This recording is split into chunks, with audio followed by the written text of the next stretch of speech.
Assalamualaikum warahmatullahi wabarakatuh. Perkenalkan, saya Asep Saiful Milah. Sedikit ingin berbagi pengalaman, karena orang bilang pengalaman itu merupakan guru yang terbaik.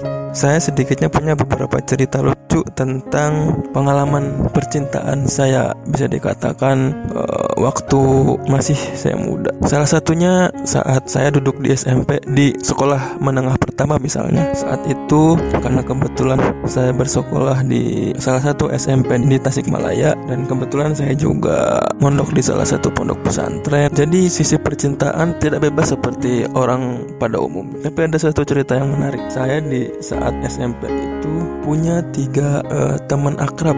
Kita bisa disebut 4 sekawan waktu itu. Sekelas tidak, tapi seangkatan. Salah satu teman saya dari 4 orang itu, dia punya bisa dibilang pacar. Tapi karena kita sama-sama berada di pondok pesantren, gaya pacarannya tentu mempunyai ciri khas yang tidak sama dengan orang-orang di luar. Orang-orang di pondok pesantren itu yang bisa dikatakan pacaran cuma sebatas kirim-mengirim surat ataupun bertemu sekedarnya, itu pun hanya papasan saat di sekolah. Tapi dibalik itu ada kesan yang lebih menarik kalau saya lihat dibanding gaya berpacaran orang-orang di luar. Nah, saat itu salah satu teman saya itu punya seorang pacar. Tidak disangka-sangka dan tidak diduga-duga, saya sempat berkelakar pada pacar teman saya. Intinya kelakar saya tanya mau nggak jadi pacar saya. Di saat itu saya tidak pernah terpikir itu obrolan serius atau tidak. Tapi seiring berjalannya waktu, entah itu ada sedikit komunikasi yang tidak sampai antara teman saya dengan pacarnya tersebut. Singkat cerita, jadilah si perempuan itu pacar saya, dan saat itu statusnya masih pacar dari teman saya tersebut. Akhirnya beberapa bulan kita, kalau orang-orang sekarang bilang berhubungan di belakang layar atau apa itu istilahnya, itulah, jadi tidak diketahui oleh orang. Nah, beberapa bulan kemudian akhirnya tercium juga dan semua orang tahu. Nah, disitulah saya sempat berpikir saya menjadi orang paling jahat di dunia. Dan akhirnya teman saya itu tahu bahwa kasarnya yang jadi penyebab dia putus saat itu adalah kelakar saya tadi yang awalnya tidak diduga-duga.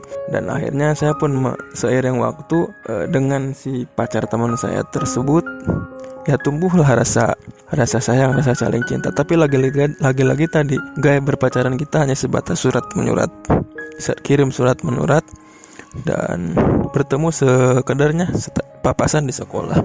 Tapi itu menurut saya sangat menarik, karena proses dalam tanda kutip damai saya dengan teman saya itu cukup panjang. Bahkan teman-teman saya yang lain pernah mencoba membantu untuk memfasilitasi. Tidak dalam posisi untuk membela siapapun, mencari siapa yang salah dan siapa yang benar. Tapi lagi-lagi ya di situ saya menjadi orang yang merasa paling jahat, paling bersalah saat itu.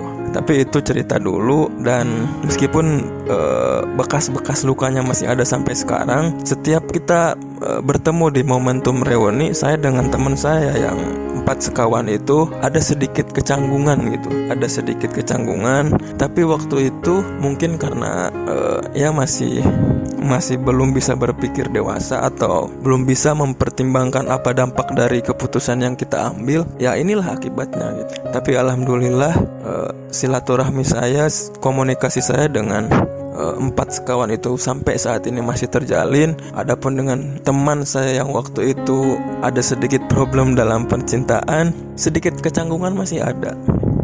Tapi ya silaturahmi kita alhamdulillah mengalir, karena alhamdulillah saat ini dia juga sudah menikah, sudah beristri. Saya juga sudah menikah, sudah beristri. Dan istri saya maupun istri teman saya tersebut bukanlah perempuan yang kita perbincangkan tadi.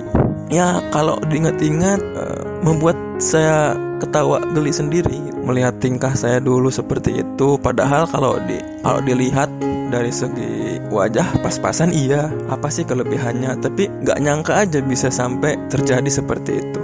Itu salah satu pengalaman waktu SMP. Ternyata saat kuliah kejadian hampir serupa pun terjadi. Mungkin yang bisa saya lakukan sekarang adalah mengambil hikmah dari semua pengalaman yang sudah kita lalui. Tidak hanya dalam percintaan, dalam hal lain, semua pengalaman yang sudah kita dapat harus kita jadikan pelajaran agar kita bisa tahu bagaimana cara kita melangkah dengan baik ke depan. Demikian, semoga dari cerita ini ada pesan yang bisa diambil. Yang jeleknya silahkan dilupakan, yang dirasa baiknya mari kita sama-sama jadikan pelajaran untuk melangkah ke depan. Assalamualaikum warahmatullahi wabarakatuh.